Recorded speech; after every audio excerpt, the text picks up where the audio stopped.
Welcome back to Lost in the Farmer's Market Garden Shorts. In this episode, we're talking about a basil. The plant in question is blue African basil. This is a specimen in the test gardens in a 14-inch tree pot.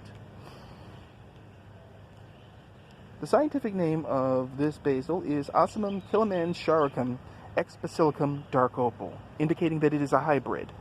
And by the way, it is living proof that hybrids are not evil.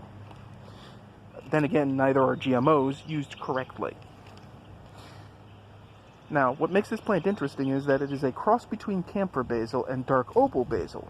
All parts of the plant are edible, though, as you can see, it's going to flower. Well, it doesn't produce seed. It is fully sterile, so it must be propagated by cuttings.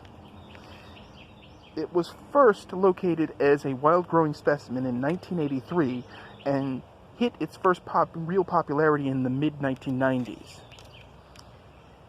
I should note that camphor basil, one of its parents, is native to Kenya, Tanzania, and Uganda. So that makes it a very interesting cross. And consequently, speaking of propagation, if you look in the pot there, you will see a piece I snipped off because it was going to bloom. It's rooted.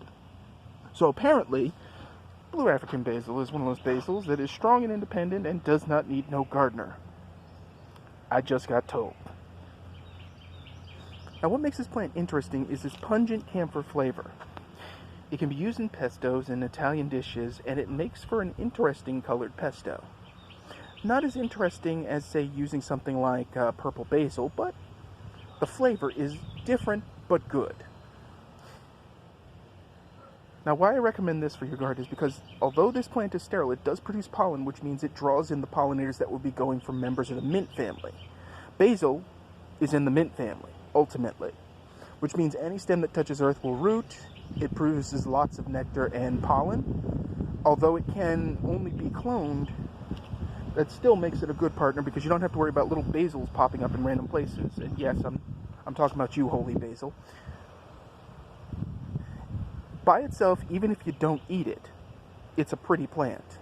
It's a conversation starter in your garden. And it's actually a very low maintenance option for your garden in general.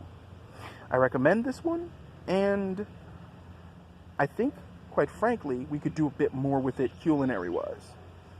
You don't see it on menus very often, added into dishes. I urge you to experiment. Give it a try. I'm sure you can find it at most nurseries at this point because it is popular and it's in circulation. That's all we have for today. Check back in, and as always, keep them growing.